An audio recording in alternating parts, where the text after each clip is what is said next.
Hi there, welcome to another edition of Yoga with Anne. Happy New Year, welcome to 2021. As we did at the end of the year, hearts and hips, we're going to start the new year as well with a theme of hearts and hips. So we're going to work to open our hearts, opening our hearts to a new year. And we also store a lot of emotions in our hips, and so we can help to release and let go. I know you can do this video at any time, but I am recording this the first week of January, and it's been quite a week, so you probably need some yoga. Of course, you can do this at any time, and any time that you do this sequence, you need yoga, right? So just remembering to honor yourself today and always. Just to let you know, most of my watchers, followers do know that I do have a nerve issue in my neck that actually kind of affects my shoulder. So there's certain positions that just aren't okay for me. Typically holding this arm out to the side causes some pain and discomfort.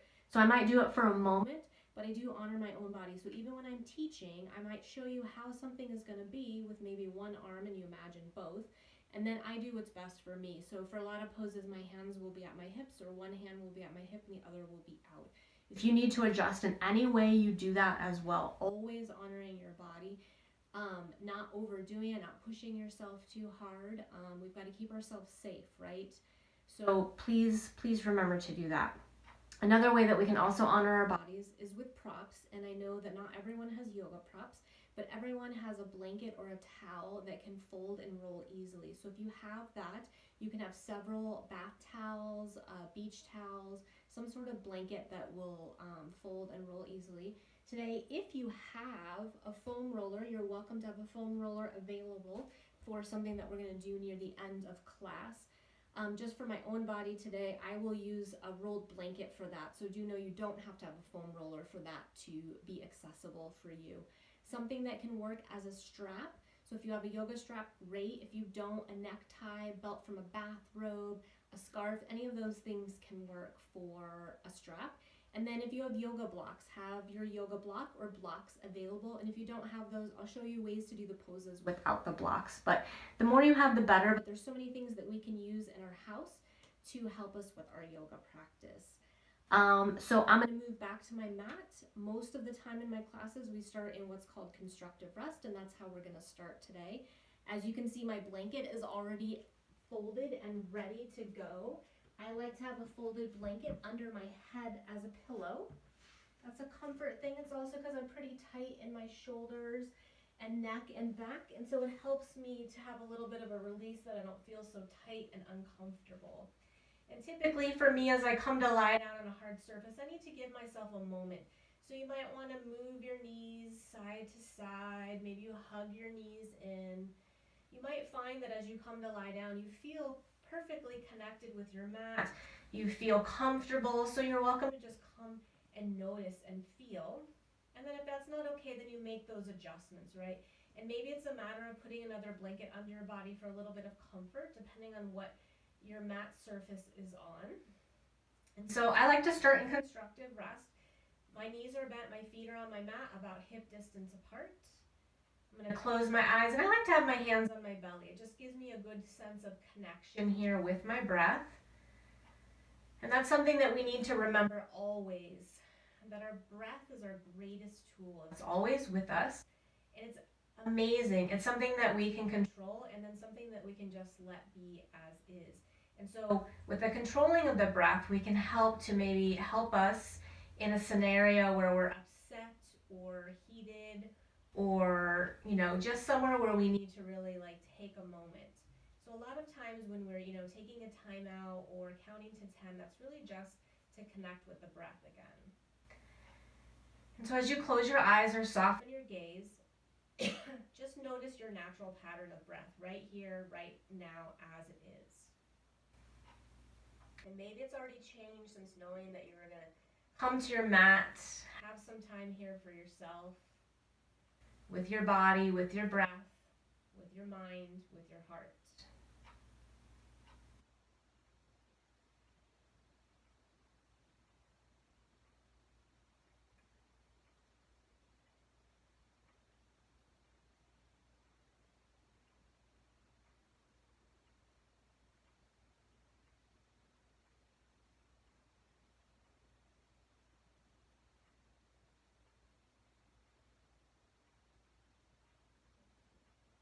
next time you inhale, allow your breath to be fuller, longer, deeper. And as you exhale, feel yourself let go. Maybe let out a sigh. And then I'm going to release my hands and arms just down to my side. You could keep them at your belly.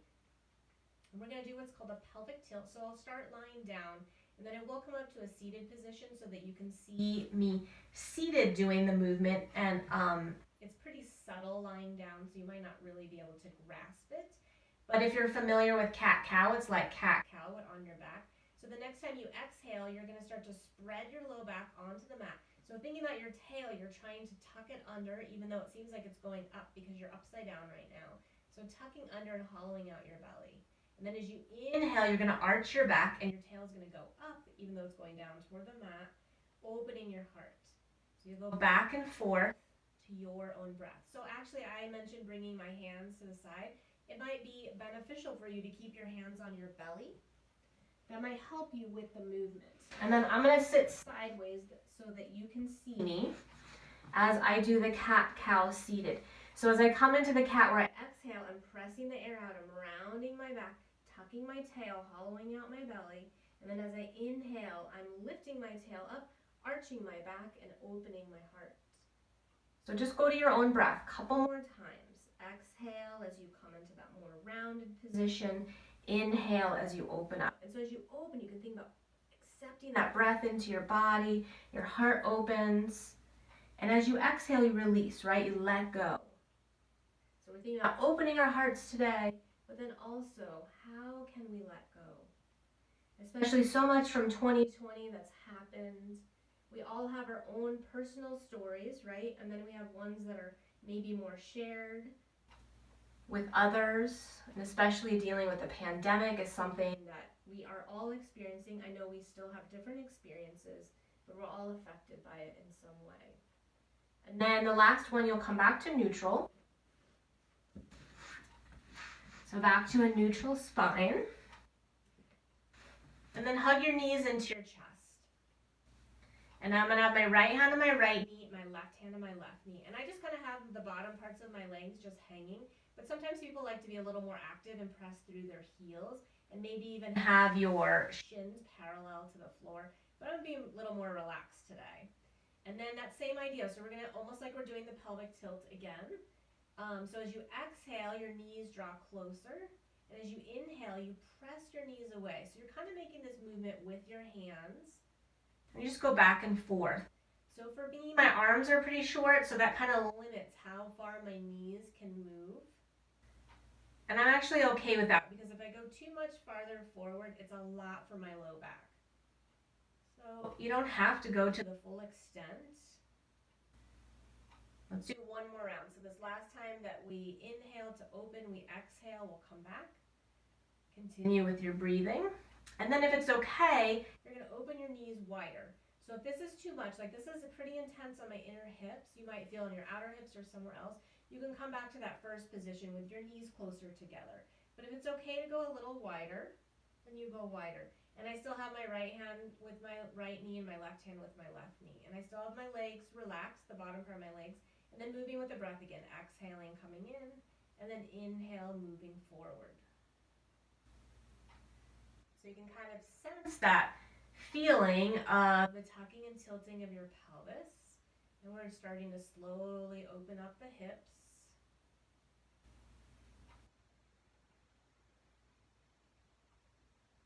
Let's do this one more time. So next time you inhale, and then you'll exhale and come back in and bring your knees back together.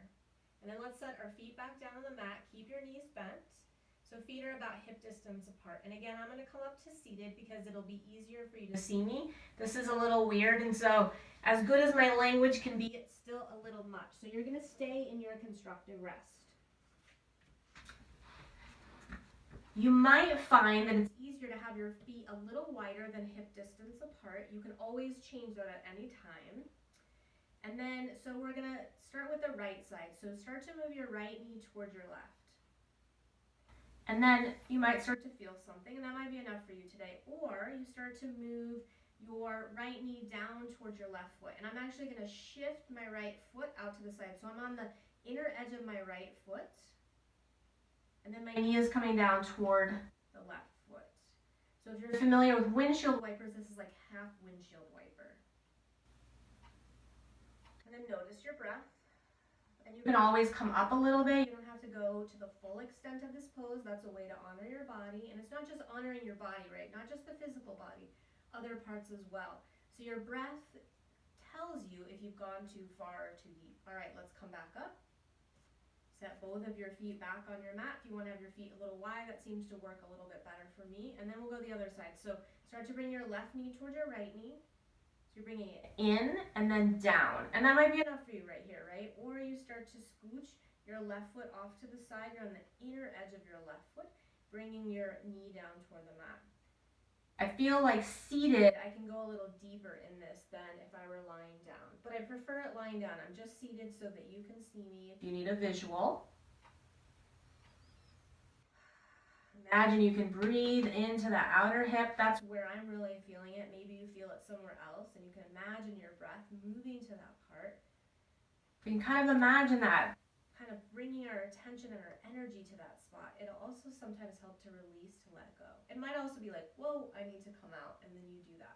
All right, let's start to come out, and then you'll step your feet back onto your mat, back to hip distance apart. I forgot to tell you, so you might have to roll over, so don't just like sit up. It's best to roll over to your side. We're going to use our strap for this next thing, so if your strap is not nearby, roll over to one side, come up to a seat, get your strap, and then come back down to your mat. In constructive rest again. Hug your right knee into your chest. You're going to take your strap and put it around either the ball of your foot or the arch of your foot. Excuse me. The ball of your foot or the heel. The top of the heel. So the top of the heel is right where it meets the arch. We prefer not to put the strap on the arch. I know it tends to slip, so you just do your best. So I last on my foot, and then I'm going to extend my leg up toward the ceiling. I have the right end of the strap in my right hand. Ooh, my hamstrings are tight. Left end of the strap in my left hand. Your left knee can stay bent, or you can extend that leg out long on the mat. If you do that, you're active. So I'm going to pick my foot up. I'm going to reach so that I'm hovering. I'm reaching through my heel, and then I start to lay my foot back down, my foot and my leg. So here, with my right leg, I'm trying to move my right thigh away while trying to bring my toes closer. It's a back and forth. It doesn't mean anything's going to move. And then my left thigh, I'm trying to press my left thigh as much as I can into the mat. Remember, you can always bend your left knee again. That leg doesn't have to stay out long.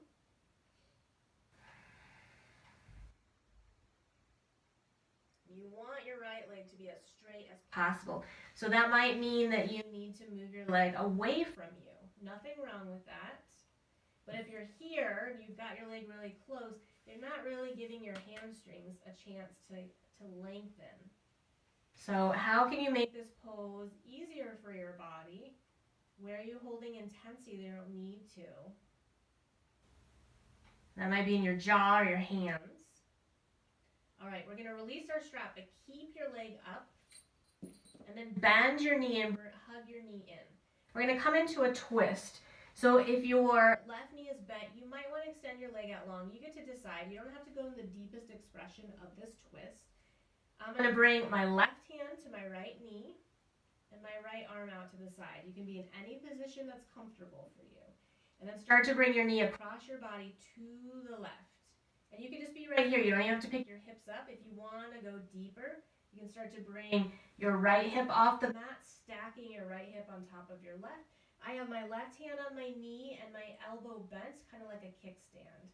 My right shoulder's coming a little bit off the mat. I believe that's okay. You might hear from other teachers that when you come into twist, your shoulder needs to stay on the mat. I can't go as deep, and I don't want you to force anything.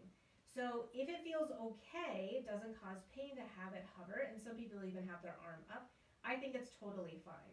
So that's a judgment for your own body. Let's come back to center, bringing the knee back to center. Hug your right knee in, hug your left knee in. And then maybe you want to rock a little side to side or move your feet, toes, ankles. And then keep your left knee hugged in and set your right foot down.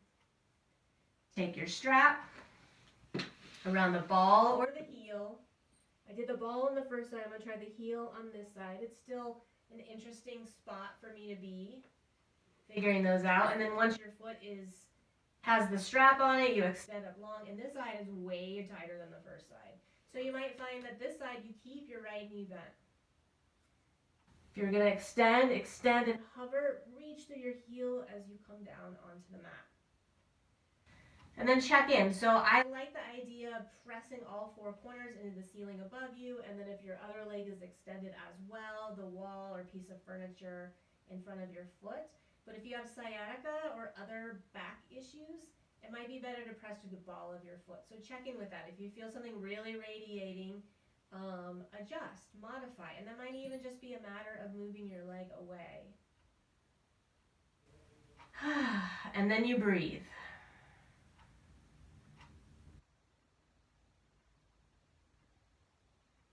You soften something.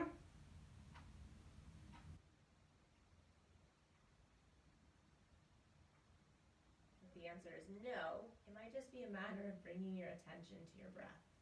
Or notice if you're gripping on your strap for dear life, maybe let go a little bit. I always do that. I white knuckle my strap.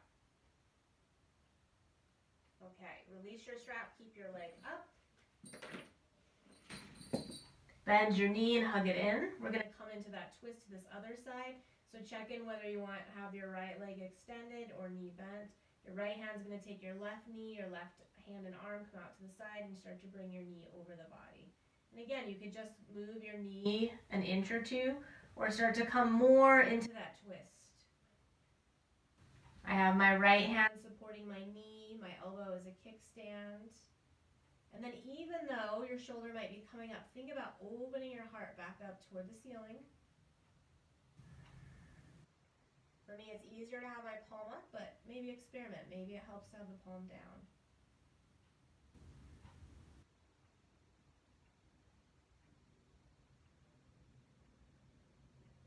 Come back to center, bringing your knee back up and in, and then have your right knee join. And again, here, if you want to rock, make any movement, stay still.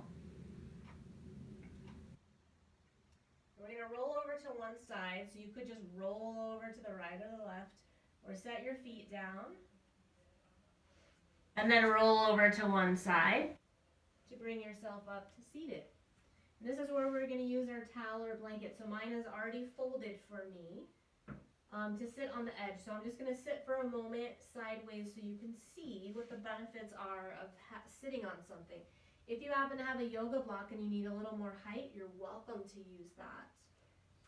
So most of us, myself included, a lot of it has to do with our sitting culture, sit like this, right? So bad for the body. I'm trying to work with that every single day, and I find myself, it's just easier to sit like this, but it's not healthy, right? So sitting at the edge of the blanket tilts your pelvis forward and then allows you to be tall in your spine. I could still slump, but it gives me like a signal in my body to remind me to be taller, to be longer. And our spines have some curves, so it's not straight, but we're as tall and long as we can be to our capacity. We all have different things going on in our backs. So that's the goal of that. So I'm going to turn so that I'm facing you once again. And when I sit at the edge of our blanket or towel, and then come into what's called Baddha Konasana, cobbler's pose. So basically the soles of your feet come together and your knees out to the sides. That being said, you don't have to have your feet touch. You can move your feet farther away. This is pretty intense in the hips. If you have blocks, you could support your knees. That brings a little bit of the emphasis out of your hips. If you don't have blocks, you could use couch cushions or pillows, folded up blankets, all kinds of things to support. So especially if your knees are like this, you probably want some support, and then you probably also want to move your feet farther away from you. So if you're like super tight like this, it might help to release, to not have your feet so close to your body or even touching. If they are touching, there's a firm press. And then we're going to do what's called sun breath. So this is where I'm going to modify because of my shoulder nerve issue. So typically sun breaths, imagine both my arms are coming up. That's typical sun breaths, but that might not be okay for your body, or maybe there's furniture or a wall in the way. So we can also do it forward. So you decide what's best for you, and then we're going to go with our breath. So you inhale, reaching up. And as you exhale, bring your hands together, down in front of your heart. Let's do that 2 more times. Inhale, reaching either out to the side and up, or forward and up. And exhale, hands together. 1 more round.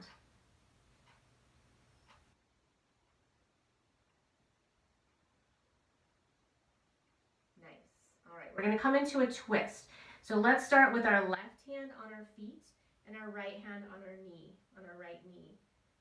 So we're already starting to turn a little bit, right? And that might be enough for you today. Maybe that's where you want to be. But if you feel like you've got more space here to go a little deeper, and you can always come back to this as well. We'll shift and bring left hand to right knee, and then other hand can either come to your hip or behind you. And again, I'm going to turn just so you can see what's happening behind me. So I have my back hand behind me. I'm not leaning into my hand. I have short arms, so being on fingertips is best for me. But that helps me to press, to lengthen, and then turn into my twist. So it's still the idea of keeping the heart open. And then head and neck go last, right? So you could turn to look over your back shoulder. You could look over from heart center, or even look over from your front shoulder.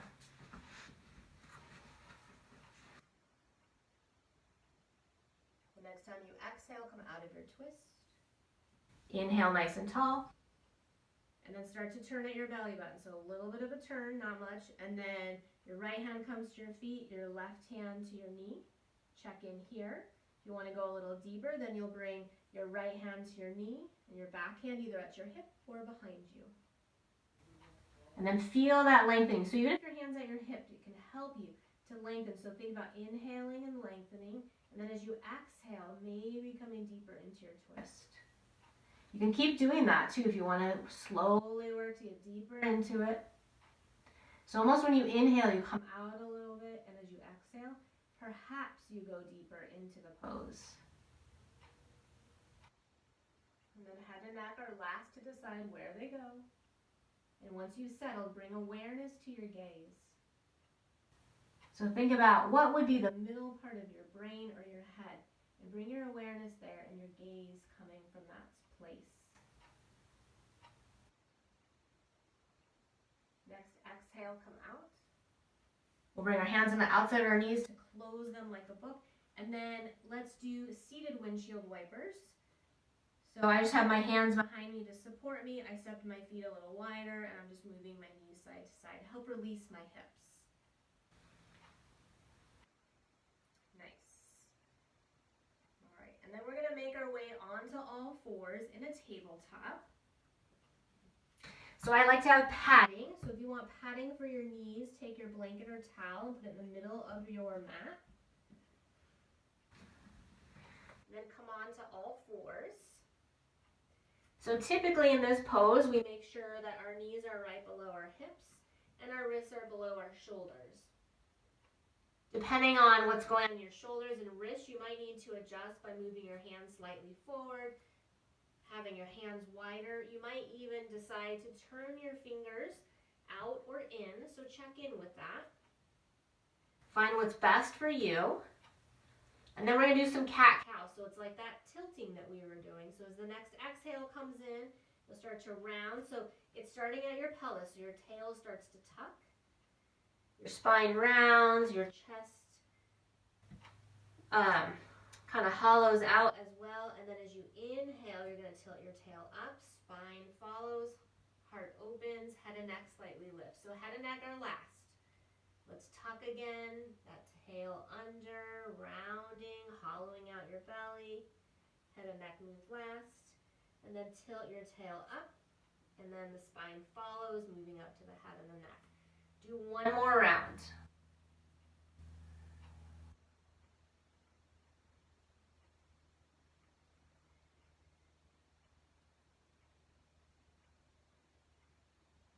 After that last round, come back so it feels neutral. So not tucking, not tilting.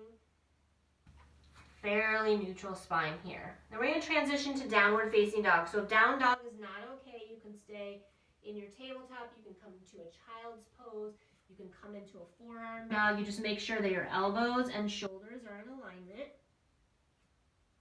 So from our tabletop, step your hands one handprint forward.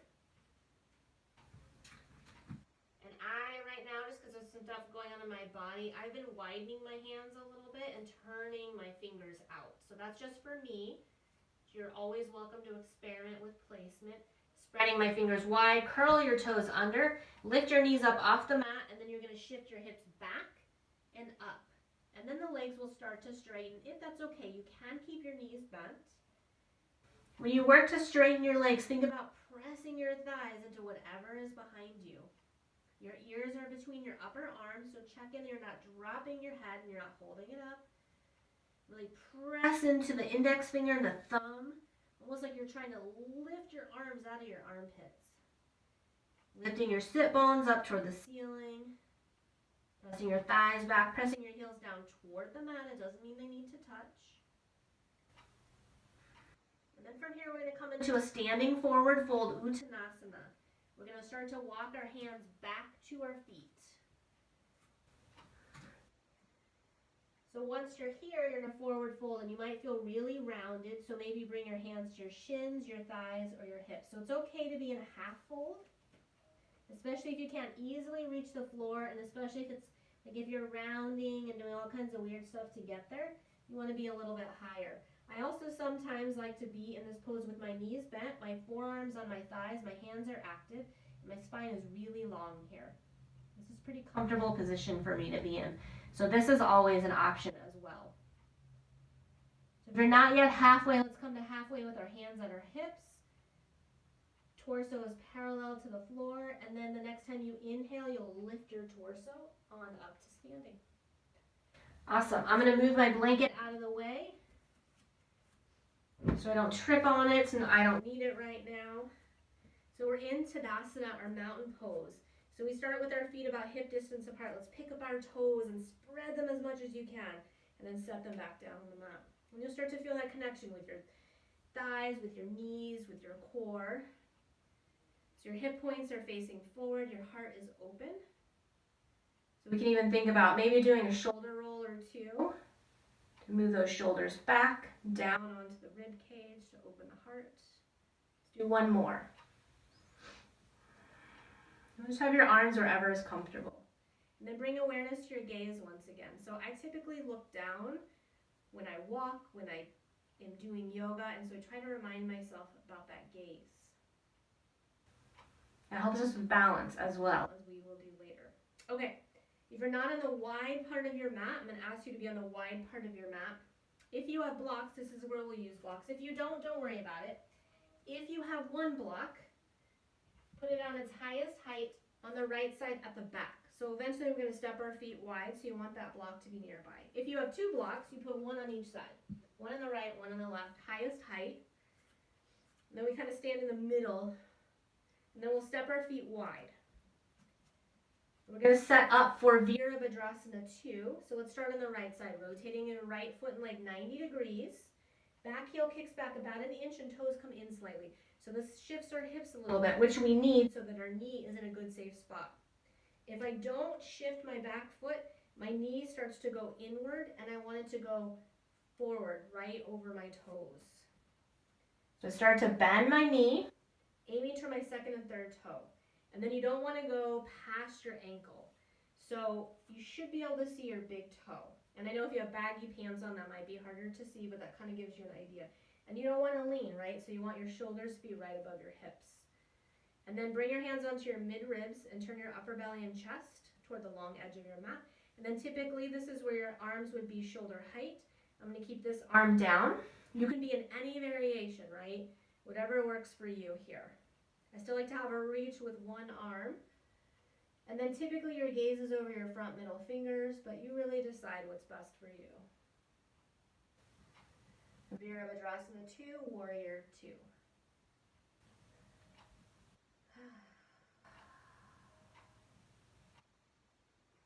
And then bring your arms down, hands at your hips, straighten your front leg, parallel your feet. And let's go to the second side. So you already know where we're going. So take the time to set up. Like there's no rush to get there, right? Sometimes we just want to be in the pose so badly.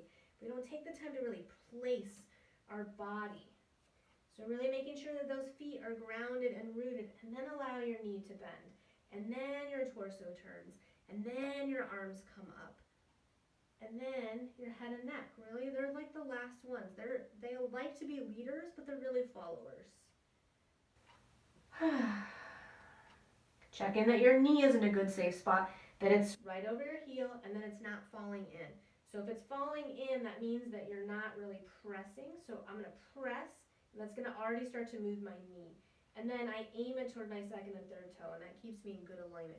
We want to be nice to our knees. Notice if you're leaning forward or back. You could also lean back like this way. So thinking about shoulders being right above your hips. Let's bring our arms down, hands at hips, straighten your front leg, parallel your feet. And we're going to go back to the first side. So I'm not going to talk you through. You're going to set up into your warrior two once again.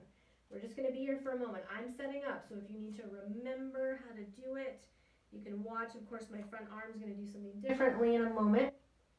Just here for a breath or two. And then we're going to transition. So bring your arms down, hands at your hips, step your back foot in a little bit.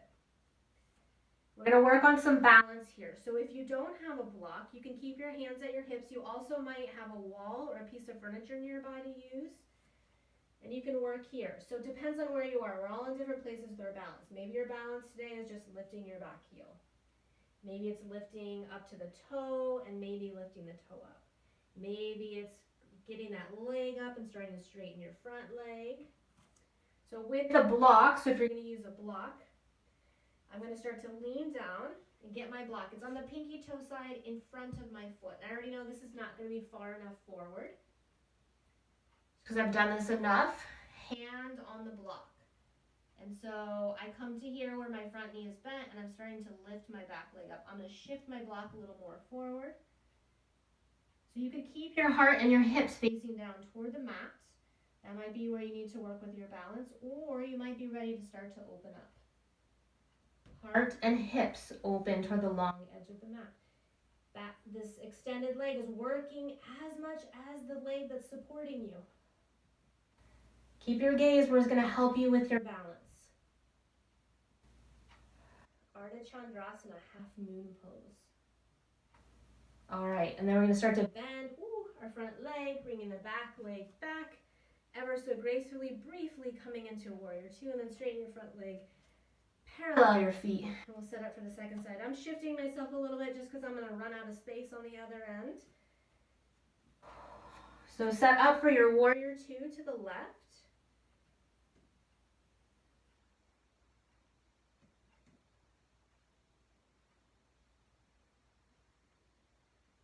Just giving yourself way to feel connected, especially with both feet on the mat. Trying to really be here in this moment, not worrying about what's coming next. All right, bring your arms down, step your back foot in slightly.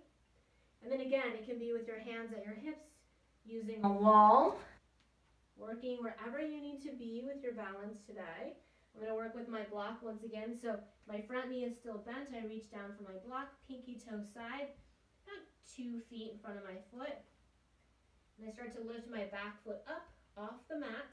As I do that, my front leg straightens, my back leg gets strong, pressing through my heel. I have my heart and hips in the same direction, my gaze, and then I start to open up. My gaze doesn't change yet, it might not for you. And then my gaze starts to adjust. You may fall out, that's okay. You come back. Sometimes the balance is just not going to happen. You'll notice that one side might be very different than the other. Make sure you're still breathing. And you've got awareness to your gaze, wherever that is. Wiggling, wobbling, falling down is a good thing. That means it's working. Those muscles are working hard to keep you strong and upright. If you're still in your half moon, you slowly start to come back down, ever so gracefully, back into a warrior two, just for a moment. Awesome. And then arms down, Straighten your front leg, parallel your feet, and step your feet back together. And let's give our bodies a little break here. Call this the Tadasana swing. So arms go in one direction, opposite heel lifts. This be a nice way to release, to kind of be connected with your body once again, if that's what you need. All right. If you have it in you, I'm going to ask you to do one more, move these over here, one more downward facing dog. And if you don't want to do that, then you can either come to a tabletop or come and lie down on your belly, because that's where we're going to end up. To come into your downward facing dog, you can come from a tabletop or from a forward fold. That's my personal preference, but it's not accessible to everybody. So when you do forward fold, you hinge forward. If this isn't okay, come on down to all fours and then step your hands forward and come into your dog. If forward fold is okay, we're going to start to walk our hands forward. I'm going to need to walk my feet back. Long inverted V here. So pressing through your fingertips, reaching through your sit bones, pressing your thighs away, your heels down toward your mat. And again, the goal is that long spine. So think about lengthening the spine. So that might mean bending your knees to gather more length. And then bring your knees down to your mat and come all the way down onto your belly. So stacking your hands and resting your chin, your forehead, or your cheek can be a nice way to do a baby back bend. Can also be a good resting pose. This can be a good alternative to child's pose. I always tell my students that you can stay right here and do this as your back bend, or you can, if your body is willing to do more, then we do a little more. So it's more the body is deciding, right? Like maybe it's not okay today, and we just really listen, even though maybe the head's like, no, I want to do more. So really honor what you need. If your body is willing to do more, bring your arms down by your sides. I'm bringing my chin down to the mat, palms face up. So we're going to keep our feet on the mat initially, but your legs are long and your toes are not curled under. So you're pressing the tops of your feet, your toenails into the mat and your knees, and then you feel a lift of your belly up to your spine. A lift of your belly towards your back. And then we're going to work with our breath. So as you inhale, you're going to lift your chest and your palms and your arms. And as you exhale, you come down. So it's a dynamic movement. You'll inhale, lifting up, and exhale, coming down. Let's do that a few more times. Keep your neck long, so make sure that your chin's not jutting forward. Your neck is long on all four sides. Let's do one more. If it's okay, we're going to hold it. If it's not okay, come back down to the mat. And maybe you also want to include your legs. So I'm pressing my palms and my triceps up toward the ceiling, kind of reaching through my legs, but also pressing my thighs up toward the ceiling. Pressing your pelvis into the mat. Next, exhale, come on down. And you can rest in that Makarasana. You can just rest on a cheek. You can wiggle out your hips. You could bend your knees and do some windshield wipering. You're welcome to stay here to rest or transition into child's pose, or roll over onto your back and hug your knees into your chest like we did earlier.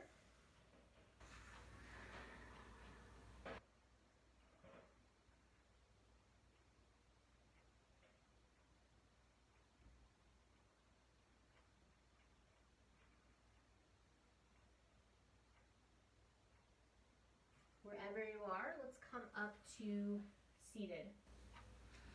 We're going to set up for our heart opener. So this is where you could use a foam roller if you'd like. I'm not going to use mine today. If you don't have a foam roller or don't want to use it, get your blanket or your towel and open it basically to this position.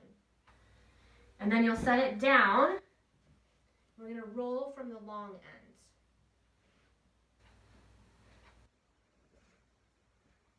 And we're going to have our roll, whatever it is, parallel to our spine. And then I'm going to sit right at the edge. I need the whole roll. I already know that. So that could be the other thing with your foam roller. You might have to put a block or a blanket to make it a little longer if it's a short foam roller.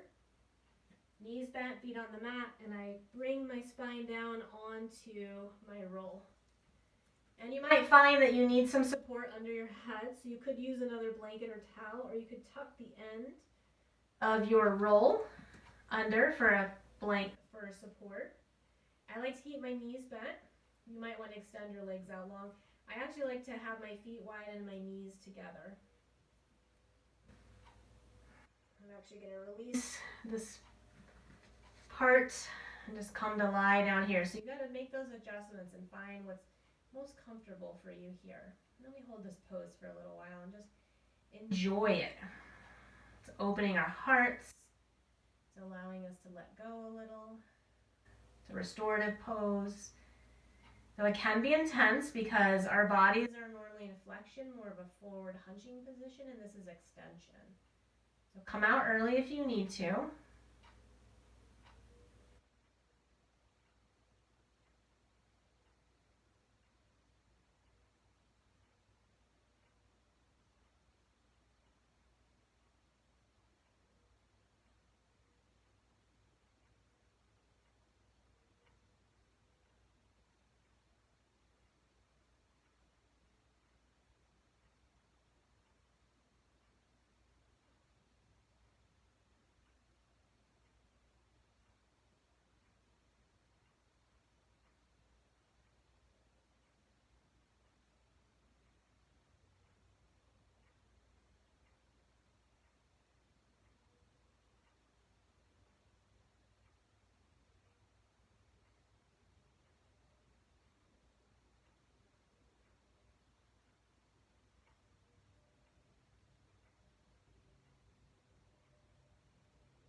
If your legs are out long, bend your knees and bring your feet to your mat. And roll over to one side off of your roll. Pressing yourself back up to seated, just for a moment. I'm going to undo my roll, bring it back into a folded position. I'm going to do one more heart opener before Shavasana, or final relaxation pose. So we're going to do a supported bridge. So if you don't have a block, then you can use a folded towel or blanket. I'll show how to set up for both. No support under your head. So if you do need some like cushion, thin amount of blanket, but we want to keep the natural curve of the neck. And if you have a blanket this high under your head with a block, it's not great for the neck. So you start in constructive rest with your knees bent, your feet on your mat. Press your feet into the mat. Lift up just enough to slide your support under your body. So with the block, it's not under your low back. So it's supporting your sacrum and your pelvis. And then you just be. So it's helping to open your hips and your heart. I love this pose. If you're going to use a blanket, it's a little different. Constructive rest, press up. This supports your low back and your pelvis and your sacrum. And then you just come back down to your mat. Arms can be wherever is comfortable.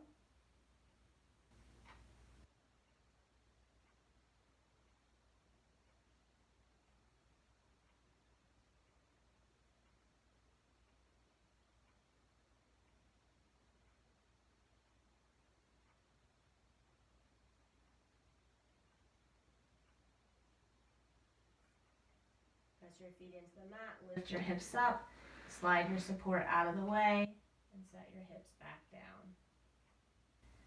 And we're going to set up for Shavasana. I'm actually going to roll over onto my side and come up. You might want to just stay where you are, but I like to have some support under my head. Depending on what you have as props, yoga props or just stuff in your home, you could roll a blanket or a towel and put it under your knees. For my YouTube yoga classes, we don't hold Shavasana very long, so I typically do Shavasana with my knees bent, my feet wide, and my knees together. Having your legs out long on the mat is more traditional Shavasana, but it might be a lot for your low back, so you can have your knees bent, support under your knees.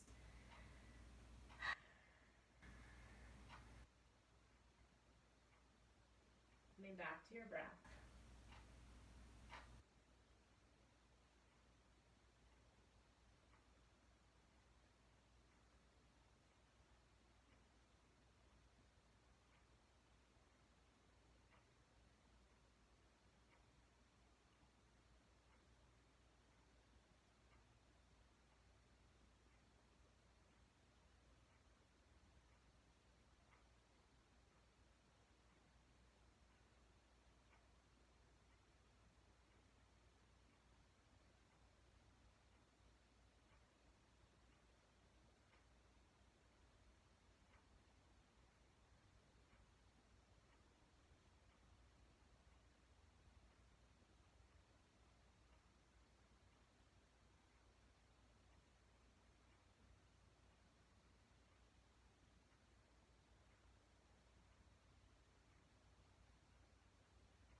Your next inhale, I'll take a fuller, deeper, longer inhale.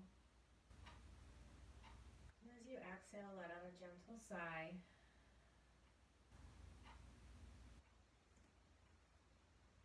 Decide how you'd like your transition to be. Perhaps starting out with little movements. And maybe bigger movements, stretching, windshield wipering. Hugging your knees in, whatever would feel good here for these next few moments.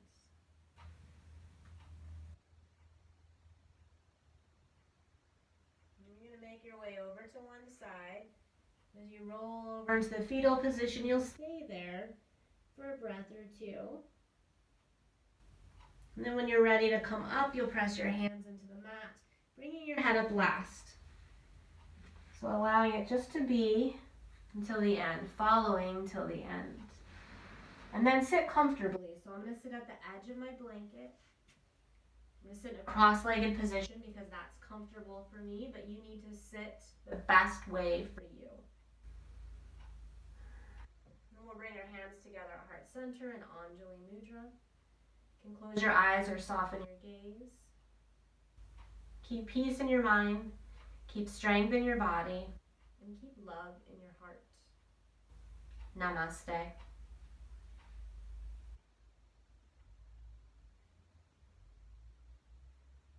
Thank you so much for practicing with me today. If you have any questions, comments, anything like that, you're welcome to comment below. You can email me at therealgofitgirl@gmail.com. You can find me on social media, Facebook and Twitter as GoFitGirl and Instagram as TheRealGoFitGirl.